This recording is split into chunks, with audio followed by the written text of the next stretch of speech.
Check Complete, a referee podcast, is an educational resource for referees by referees, designed to connect and develop soccer officials of all ages and skill levels to better serve the game both on and off the field.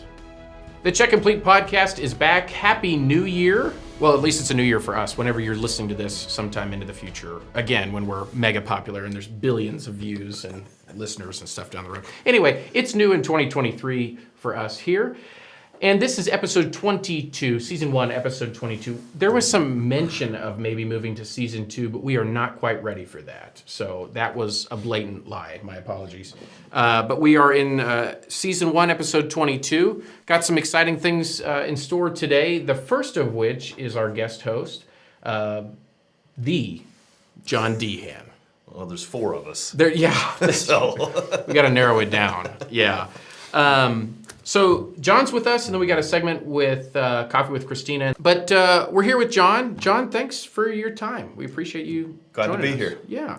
So John, you have refereed for a long 39 time. years. 39 years. Been registered with the state for 31 this year, and I started in high school as a senior, and my dad helped start this youth basketball league, and he was in charge of the referees, and I'm laying on the couch one Saturday afternoon, and he goes, I need a partner. I said, I'm not doing this. And in comes mom with a uniform and says, here you go, get your butt out there. And this was basketball, right? This is basketball, okay. Yeah. So we'll come back to your referee story. I want to hear more about that, but I do remember some of it. So you have refereed or officiated basketball, you currently do basketball and football. Correct. Right. I'm registered in all 7 sports. I've not tried soccer yet. Yeah. There's probably a reason for that. So all 7 sports for you are let's go football, soccer. Well, let's go alphabetical. Baseball, basketball, football, volleyball. No, we got out of alphabetical order, but soccer, wrestling, softball, and softball. Yeah. Yes. So baseball, basketball, volleyball, football, soccer, softball, and wrestling. Yep. There you go. Okay, so all 7 sports that you assign, and but you've umpired baseball too, right? I still own baseball gear. I've not strapped it on in 5 or 6 years because I'm not a very good baseball umpire. I like to call strikes at the shoe tops. Hey, get the kids swinging. You know? That's right. What do they say? Almost said the wrong word. You got to, get out there, swing the bat, kids. We're not here to stand and watch. Nose to toes, that's what they say. Nose to toes, it's a strike zone. But you're still active as an official. Tomorrow night, you and I will hit the court. Yep. And so I'm already preparing for that mentally, emotionally. And then you're currently director of officials or commissioner of officials. I'm the director of officials is my official title for the Sunflower, EKL, UKC, Meadowlark, and then 4 schools in the Kaw Valley. So that comprises how many schools? If you throw in Hyman, Brand, Kansas School for Deaf and Independence, it's 46 high schools. 46 high schools. And 29 middle schools. 7 sports across those high schools. Correct. And then the middle schools are predominantly volleyball, basketball, football, end of list, right? They all play baseball, basketball, football, volleyball. Not everybody has girls soccer. Not everybody has wrestling either. That's the high schools though, right? Correct. Yeah. Correct. But the middle schools are more just the... Well, here's great breaking news. Shawnee Mission's going to spring soccer. They're going to have a girls division and a boys division in the spring starting next year. For middle schools? For middle schools. Wow. They've got those brand new fields, that little complex over there in front of Westridge. So they've decided they're gonna play back-to-back 20-minute running clocks for halves and gonna play 2 games. Well, there you go. And we'll see if we can't get them to put 3 officials out there so we can do some training. That would be some great training. Well, there you go. That is hot off the press on the Check Complete podcast. Very exciting. Very good. So that's what so your full-time job, as I'm sure anybody that just heard that, yes. That is a full-time job as the director of officials for all that. So we'll come back to what that looks like, but let's talk more about your story. So you got started at what age? I was a senior in high school. Okay. 1983. Okay. There's a date for you. Do some math. Not into not. Yeah, that's right. Okay, so first sport you started doing was basketball. Yes. Okay. And what did that progression look like for you? Oh, I just did youth leagues. Graduated in '83. Went to Pittsburgh State. Worked 1 year down there for the state, but then did intramurals. Sure. If anybody can do intramural basketball, you can do any level of basketball if you really tried. I mean, two fraternities duking it out and beating each other up. So then graduated, came back, tried to sell life insurance for a while, and so that kind of took tried. That took my evenings out, but then after that, I got registered 31 years ago, and I've been working every year except for the year I blew out my knee. Wow. So yeah, a lot of miles on these legs. A lot of miles. Yeah, absolutely. Okay, so and then you started trying out some other sports. Was that because of the assigning gig, or how did that precipitate? Honestly, I got divorced and needed more money. Yeah, there you go. Picked up football, and I've been with two of the same guys for 18 years on the same crew, Doug Simpson and Brian Stack. Yeah. They've been together for 33 years as a crew, and they've made the announcement next year's their last year. Are they? As football officials. Doug's retiring and moving to Florida with the wife, and Brian says it's a good time to get out. Same time Doug does. So it'll be me and J-Mo, and got to find 2 or 3 more people to fill in a crew. There you go. So 1, 2, and 3 behind the camera there. Never mind. You actually want a good crew. So they look better than the guys I'm with now. I've always been somewhat jealous of the football officials because you get to throw stuff. I think that's cool. Yeah. I think that's really cool. And if you're wrong, you can just wave it off. I know. See, you make fun of us soccer officials, but you guys get to cheat because you do this whole never mind thing. Oh, what's this? What's that? What do you mean? Play on. Oh, advantage. Yeah, we get a little Advantage. advantage. That's true. That's true. But I will say, I know what you're going to say at some point. So let's just get it out of your system now about assistant referees waving their flag. What's your gripe? I've given up on that. So John's gripe is that in any other sport, so like tomorrow night, when he and I are refereeing a basketball game together. And Gordie makes a bad call, and I've got to give a technical foul. I can just do it. Not if. When Gordie makes makes a bad call. Right. Then, and somebody's, coming in hot, John can take care of business for himself. He doesn't have to wave his flag and bring me over to deal with it. Right. So that's his gripe. That's my one little pet peeve. But I was thinking about the other day as I was watching football, I thought, man, there's 22 players on that football field, and those guys need 8 officials to control them. We control 22 players with 3. What can I say? But you guys are spread out. The pitch is bigger than a football field. That's true. They're spread out. They're not as, but see, that's... And you've got one goalie on each end, so there's only 20 really now. That's true. That narrows it down. You're right. Stop poking holes in this. I had this worked out in my head. Anyway. I can argue the best of anything. Yeah. So you got started officiating. You ref for all those years. Getting started with your dad, I come from that too. I worked with my dad for years and years, and I love that. That had to have been some just great memories. My dad and I worked at least one game a year, except for the year I blew out my knee in 2000, and this will be the first year since then that we've not worked a game together. Really? Yeah. So I'm in the 39 years I've been working. We've worked at least one game every year for 38 years. That's incredible. With the one break where I had my bad knee. Where you had your bad knee. Yeah. So it's fun. It's the sad part though was I was working a varsity game with him, and I was 5 yards behind him, making the same call he was. He turned around and he looked at me, and on the way home that night he says, "I think I'm done with varsity. I can't keep up." So I felt bad about that. Well, but it's always good when you come to those realizations on your own rather than you having to say, you're done. Correct. Yeah. So, what? And I think I know the answer to this, but what's kept you coming back for officiating, other than this being your full-time job as far as the assigning gig, but the officiating part? Well, I think you knew that I updated my resume and I was getting ready to step aside last year. Frustrated with the fans and the sportsmanship that was going on.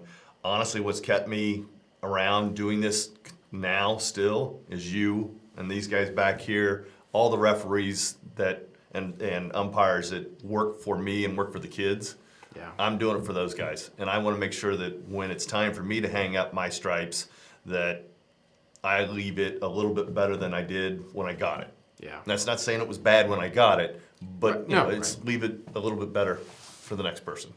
Right. So. Yeah, absolutely. Well, the game is growing and changing, which makes our job as officials challenging, and which makes your job as the director of officials even more challenging. I mean, there's a lot of challenges so that's something that I want to dive into just briefly.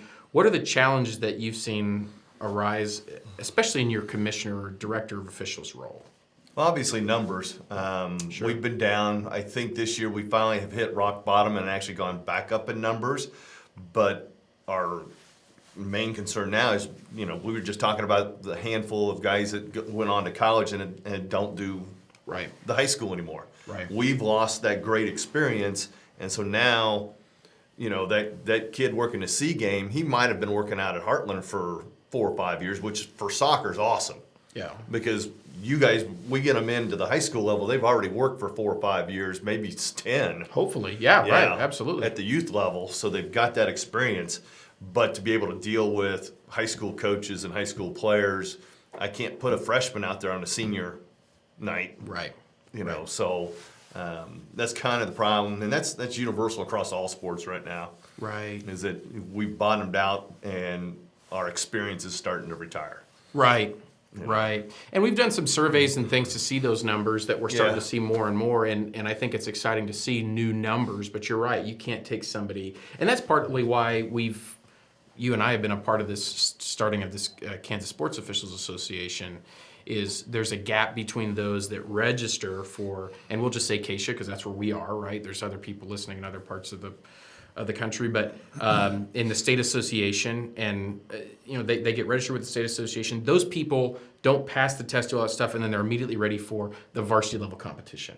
So we needed something to bridge that gap, to provide a level of training and resources, evaluations, networking, all that kind of stuff that prepares them for that. So it isn't just a numbers game. It's beyond that. It's just getting the numbers, and then now we've got to make sure those numbers are people that are trained and ready to work. Yeah, because you can't put somebody that's new on Blue Valley, Southwest, Mill Valley. Right. I mean, those coaches will eat them alive. Yeah. And so you got to work them in. My mental philosophy when I assign in any sport is that if I know Blue Valley Southwest is going to kill somebody, right, I'll put you on a game with 2 inexperienced people so that coach can get to know them in a non-threatening environment. Right, absolutely. And so hopefully you let one of them be the center of the JV game and they get to know them, or even be the center of the varsity game knowing we're going to have a blowout. And hopefully they get to know that person over time. And when they get them in a heated contest, they go, oh, I've had this kid a couple times already. He's pretty good. Right, it leaves a positive taste in the mouth, right? So what has been your approach to is that something that, as far as the assigning goes, that you just, as you got thrown into it, were there best practices that you were taught, or is it just learn as you go? Oh, it's probably been more learn as you go. Yeah. With COVID, the assigners across the state now, we do a monthly Zoom call. We do an annual meeting in person, and we get to talk to each other, get to know each other, and like the PSA, I don't even know if they do it for soccer. We'll announce that we're short referees and contact your athletic director. Many. It's hit and miss. Yeah. It's that way in every sport. If they got a microphone and they're announcing the kids, hopefully they're making that announcement. Right. And I shared that with the 32 other counterparts across the state, and I went out to Salina to work a football game, and I hear my announcement coming over the Salina loudspeaker. That's awesome. One of my counterparts said, hey, I like this idea. Let's go for it. Yeah. And we've tweaked that over the last couple of years to make some adjustments. But it's helped quite a bit. Were you assigning before Arbiter? Yes. Oh, yeah. What was that shift like?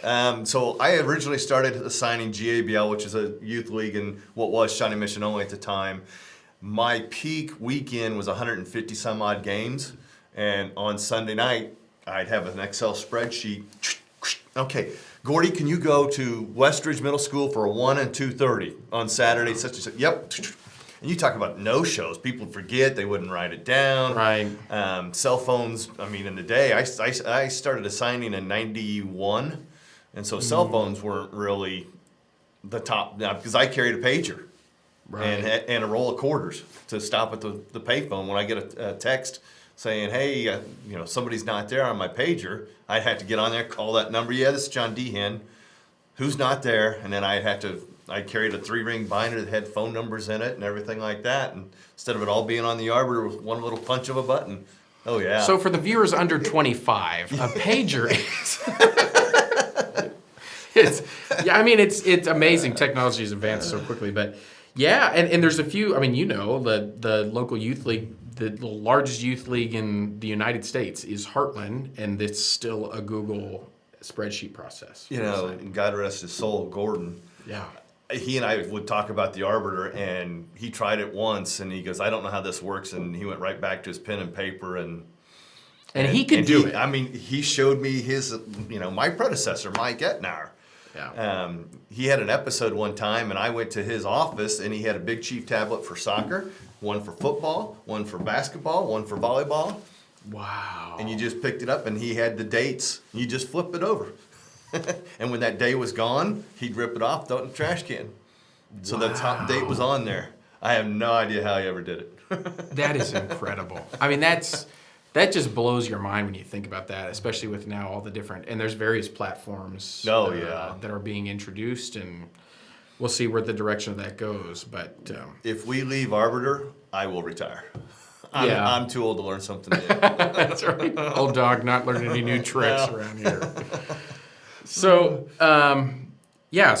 so along the way, there's got to be, and we've already kind of talked about it, but there's got to be some good stories along the way that you've experienced in your referee journey. I mean, I've been around for, 15 years now, and have been brought into some of your group of people, been to some of those post-game hangouts. And there are some characters in our group in this area, which just makes it, which makes it so fun to be a part of the officiating community.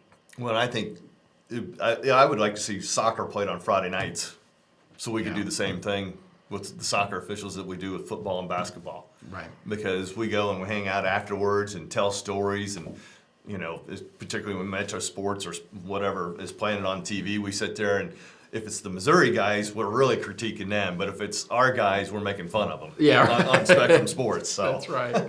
But no, I got into the assigning part of it because I got pushed by a parent after a 8th grade GABL basketball game. Oh. Guy pushed me up against the wall. And I'd stopped his kid from getting into a fight with the team waiting to play the next game. And I yelled at the kid, go to his bench, turned, looked for my partner, and Dad was right in my face and pushed me up against the wall. And I called the board president. He goes, wow, we need a volunteer board member for rules and officials. And I said, I'm your guy. And it's been downhill ever since. Gosh. So, but no, God, stories. So in football one time, speaking of picking up the flags, the point of emphasis was ineligibles downfield, so the receivers can't, the linemen have to be within 3 yards of the line of scrimmage. I got 55 in the end zone. He's not supposed to be there. I got my flag. I'm like, oh crap, he's on defense. He's allowed to be down there. I went to my white hat and said, you're gonna want to wave this one off. Yeah, let's put that laundry back in our pocket there. How about that? There's got to be, there's probably got to be, and I've started getting into the assigning thing myself a little bit, and we work together in some capacities with that. You gonna apply for the Pioneer job? No, not at all. Not at all. Anyway. Thought I'd get some late breaking news there, maybe. No, not at all. No, I am not. But there's probably got to be some great stories and excuses that you've heard across the years for getting out of games or for... The best one I ever got was a baseball umpire when I was out at 3-2, and he called me at 7 o'clock in the morning. He had an 8 o'clock game. My mom got shanked in prison. Wow. Yeah. And I said, well, what can you do about it when you're not in prison with her? Well, my little brothers and sisters are a little nervous, so I'm going to stay at home with them. I said, okay, but that's my best one. That'll do it. Wow. I think I've shared this story all the times, too, that don't lie to an assigner. They eventually find out. Yeah. So they find out one way or the other. And I had a guy one year, so if you call and say, hey, it's my anniversary and you need out of a game, I go block your arbiter for just me for the next 5 years. Well, the guy the next year calls me up and goes, hey, how come it says assigner set block? And my little note says, well, it's your anniversary. No, it's not. And then he got really quiet. He realized he'd lied to me the year before, and I just busted him. It might take a while, but I figured it out. So I left the block on there for the next 4 years because I thought, well, what the hell if you're going to lie to me? Absolutely, you might as well. Not working on that day ever again. Yeah, absolutely. It is a task to be in the assigning side of things, and it's something that I think is taken for granted. I think people that's a part of the referee world. The referee world is so taken for granted anyway. Oh, yeah. Right? Every aspect of officiating, but the assigning portion is something that people overlook. These 3 people are here today, or 5 people if it's football, whatever, to referee this game, to officiate this game. They're just here. Well, no, they had to get here somehow, and they had to be assigned, and it's just something that, I know for a lot of people that are listening, it's like, well, yeah, they're already immersed in this community, but it's just something that is just taken for granted. Well, and I mean, think about the number of guys and gals that work for me and the number of sports. I mean, in my heyday, I scheduled over 36,000 games between baseball, basketball, football, and then all the high school sports. That is insane. In a year. In a year. In a 12-month calendar year. 36,000 games. And, I mean, people are going to get in accidents. Right. And, some of my favorites, Dean Pierce got in a car wreck going to Blue Valley West. Instead of calling 911 first, he called me. Linda Weber, just this year in volleyball. She was in a wreck, got T-boned. Her first phone call was to me. And then she goes, now I got to hang up, call 911. Say you're a sports official without saying you're a sports official. Yeah. I mean, that's it right there. But that's amazing.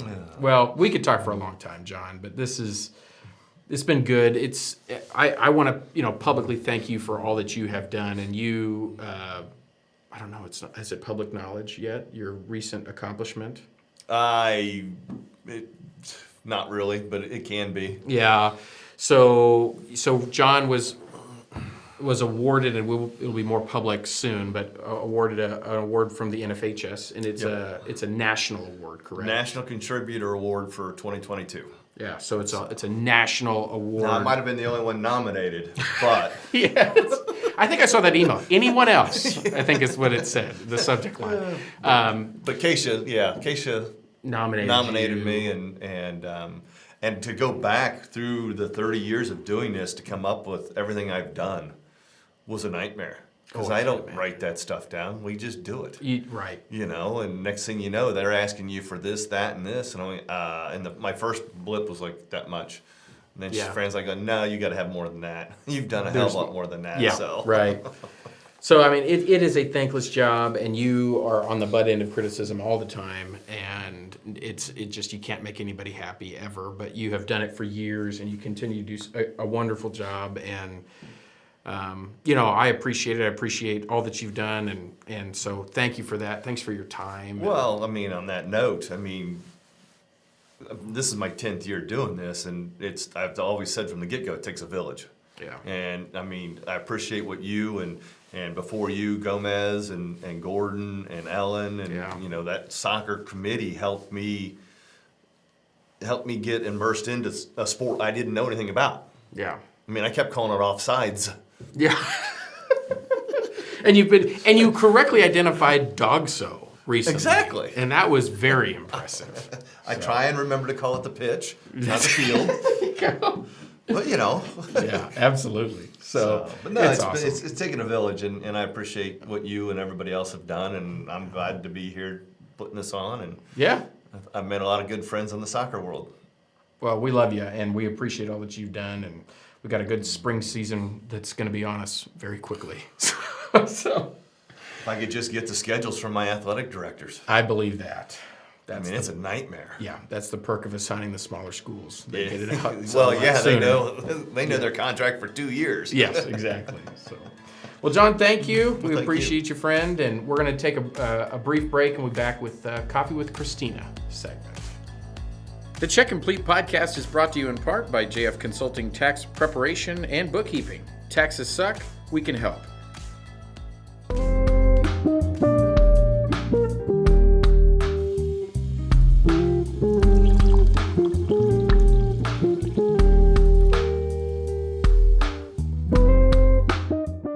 Back with another episode of Coffee with Christina. We've talked about routines, we've talked about error recovery and correction.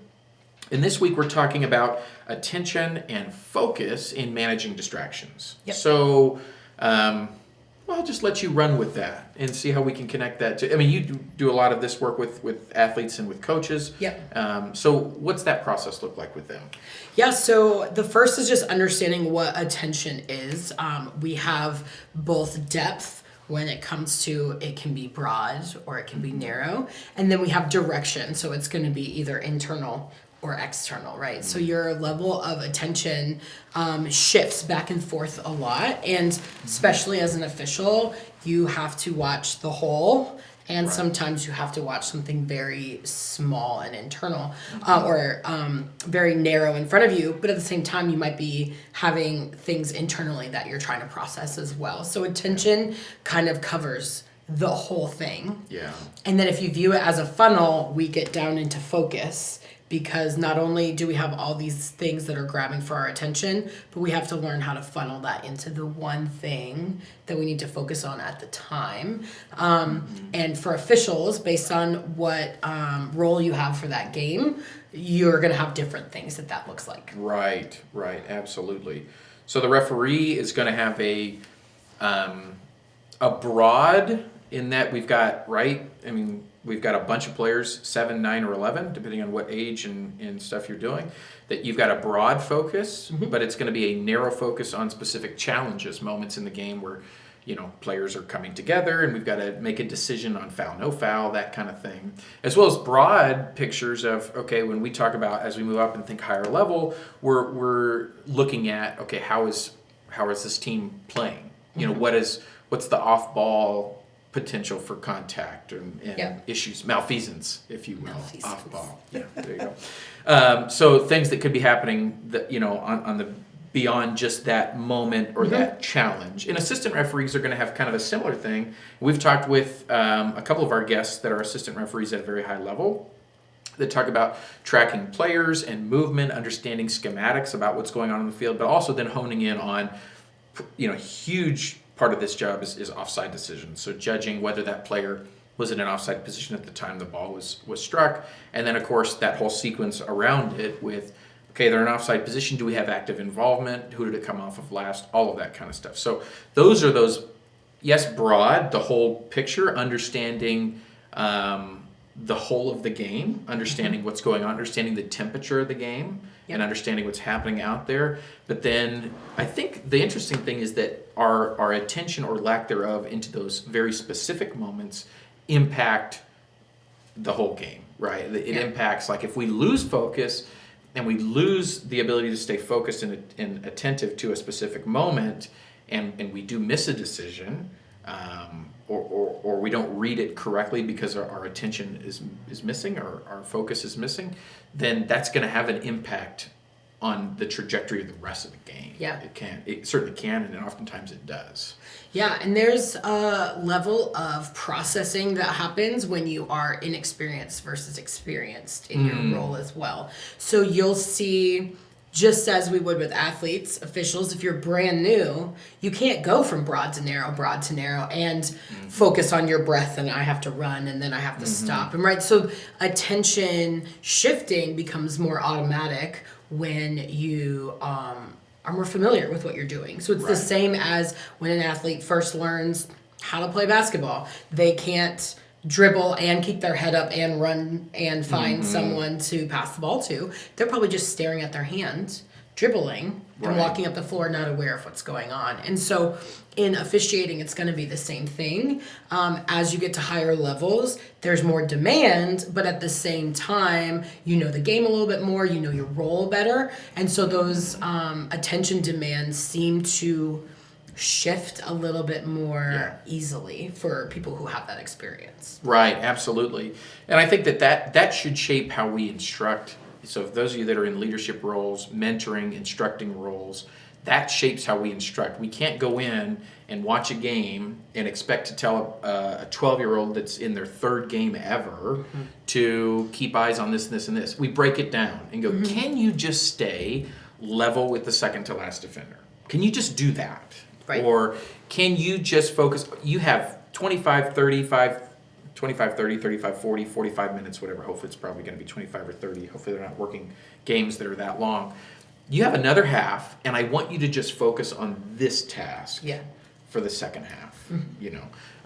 Being very specific and not saying, hey, we expect you to be really comprehensive in how you look at the rest of this game. One, attention is also internal, and so if you're new to something, you also have your internal monologue. You have the processing of how you're doing. If you're in shape or not is part of attention, because if you are huffing and puffing, running up and down a field, you're probably not paying attention to what's going on around you. You're focused very internally. So there's a level of attention that comes also with experience, just because it kind of turns down the dial on your internal attention needs. Right. Maybe you've had games where you recognize like you didn't have to stop and process a lot, or you not mindless in a bad way, but it was almost like you were in a state of flow because you could focus on the game itself, and you weren't having to shift back and forth into what's going on inside as well. Yeah. There was, and I feel bad, I don't remember the book and who was talking about this, but they were saying a lot of the newer officials really hone in on and hyper analyze the little black and white decisions. So things like in or out, or like, which is really, really important. But like in basketball, it was like we started calling the really technical stuff because we felt like we were in control in that. So we're like, oh, is he palming the ball? Is he carrying? Like, got it, because it's like we hyper focused in on that, and we get those things, and we start to we try to win those little moments, but we miss the big picture. And you see that, I think, when rule changes come out, too. In the sports that I'm more familiar in, you have officials, they're going to call certain things more often just because that rule change just happened. And so that hyperfixation, that funnel sometimes of attention into focus can become tunnel vision in a negative way, right? To where you can't shift back out. And that actually happens often under stress. So when you're in stress, not only do you get physically tense, but your vision isn't going to keep switching back and forth in an attention manner. So you actually miss the forest for the trees because you are so focused on that one thing, which goes back to our error recovery conversation too. If you get stressed about an error you make, you're probably going to have a hard time dialing it back and looking at the whole picture instead of staying hyper-focused on one thing. Right. And I think, as I think about it with spectators and coaches that are, to become very, very vocal, like we had an example in one of our recent events where somebody's like, the officials are calling the game based on the negative feedback received from these parents, from this specific club. They were calling out another club. And they were saying, we know that the way the parents are behaving, and it was poorly in their estimation, that is impacting the way that the officials calling the game. And so it's almost like, does that, so I guess maybe this form is in the form of a question, does that negative screaming, yelling, all that kind of stuff, as it creates stress, does it create a hyper focus that goes, I'm going to do what I can to get rid of that? Sure. And so I'm hyper focused on things, and I start to look at things through the lens of whatever I can do. So it's almost like we're not consciously becoming biased, right? But we're losing our bias, or we're losing our unbiasedness to focus on something to get me out of the stressful situation. Yeah, so physiologically, you can only focus on one or two things well at a time, right? You can't be distracted and focus at the same time. You just aren't able to. So distractions, which can obviously be parents or coaches or just negative feedback in the moment, if you're focusing on those things, you're not going to be able to focus on what's going on. And so managing distractions is really important. And it's as simple as maybe as an officiating crew, you're not adding extra conversations in because you don't want to add an extra layer of distractions in a really loud environment, right? Or maybe you do need to have those conversations to try to refocus to get rid of those external distractions. Right. But just as an athlete, looking in the stands for their parents or trying to not listen to both coaches yelling at them at the same time. Officials are going to have to do the same thing. What is the most important thing that requires my attention right now? And maybe there's two things, but it can't add all the other stuff that's going on. And I think you find that of really good athletes who say that like they didn't hear someone in the crowd or they can tune things out. Those types of pieces are because they knew what required their attention in that moment. And that comes with experience. And so the younger officials just need that guidance of what requires my attention in these moments.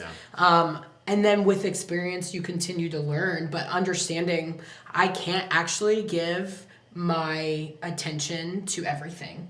And so how can I narrow it down into what my role requires and then what the game is dictating? Right. Yeah, it's really good. And I think there's almost, as I think about, as you talked about, tuning things out or sharpening focus. This is, and I'll take it from this perspective. This is not us saying just let the parents and the coaches run wild, of right? Course not. That's yeah, by no means. Yeah. And so we would encourage you to there's a level of this. Like if you're going into this career, if you're thinking about a career avocation, if you're going into this thinking, I'm gonna not, I don't want to get yelled at. Like this is probably not the thing for you. Right. Are we telling you to endure that? No, but there's a level of it like, oh, come on, ref, right? Like that's going to happen. It shouldn't catch you right off guard. Right. But at the same time, there are going to be moments where what requires your attention is that parent. Because maybe they need to be removed. Or maybe that coach needs to get a card, right? Like there's levels of things that I've seen at the volleyball level that officials stop, they get whatever the game manager is, and they remove people. Because what requires their attention cannot stay, in their lane because of what's going on here. Right. So there absolutely is a scale. Right. Sure. And I think that's almost a tool in your toolbox to be able to go to the coach to be able to say, hey, before you even give the card, coach, your behavior here is inhibiting my ability and the ability of the athletes on the field to stay focused on their job. Yep. You might open the door for something there, but you open the door anytime you talk to a coach, right? You're opening the door for something, right? Good or bad. But, that's something that, I think, I've heard an long-time assigner that I started doing basketball 4 years ago, that he was like, that's really for my line. When I feel like that coach has done something enough to get my eyes off the floor, that's when I need to deal with it, And so it's finding out that line of where that is for you, and it needs to be, addressing sportsmanship is a huge deal, but understanding that, let me add the other layer to this is and I said this in some recent games that I did, I was like, we know that this coach is going to be vocal. Yep. We actually know that both sets of coaches are going to be vocal today. When we feel like that's negatively impacting the temperature of the match and the player's ability to stay focused and have their attention be on the right things, playing in a disciplined manner, all that's when we have to go address it with them. Right. Them being vocal as a whole is not the problem. It's when it dictates that game. Right. When it has bigger impact. So. Well, and other distractions, if it's not even in a negative way, it's if you don't understand your role as the official in whatever capacity you're in. So maybe you're watching the game in a way that you don't need to, right? Like if you understand your role, you're not trying to manage everything else because that also can inhibit your ability to officiate. Right. It's not eliminating distractions, it's managing. Yep. Right. Absolutely. Yeah. Again, understanding they're going to happen. Right. So if you are confident in your approach ahead of time, then you'll be able to what requires my attention the most, and then how can I shift between those few things. Yeah, absolutely. Very good. Okay, I resisted every urge to just trail off like this as a joke during our conversations. Well, thank you. I appreciate it. You're welcome. Yeah, it's very kind of you. And if you weren't paying attention, there's a feature where you can run this back and listen to it. Internet. The interwebs. Cheers. Coffee with Christina. The Check Complete podcast is brought to you in part by JF Consulting Tax Preparation and Bookkeeping. Taxes suck, we can help. This has been episode 22 of the Check Complete podcast. John Dehan, thanks again for your time today. We appreciate you. Happy to be here. Yes, you got a second half of basketball season to get through, and then all the spring sports. Yeah. May 25th is the target date for done. He's got it on the calendar. Oh, gosh. All right. Well, we do thank you for watching, listening, whatever you're doing right now. We really appreciate your support. If you have any feedback for us, ideas for segments, things you'd like to hear us talk about, we'd love to hear from you. Be sure to follow us on Twitter and Instagram at @check_complete.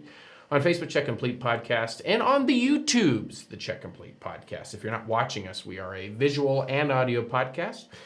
Be sure to check that out. If you do have any negative feedback, we'd love to hear from you. Please write it on the back of a FIFA goal line technology rated camera system with corresponding goal, no goal watch indicator and send that our way. We really appreciate your viewership of the Check Complete podcast. And we hope that your new year, or whenever you're listening to this, is off to a great start. Take care.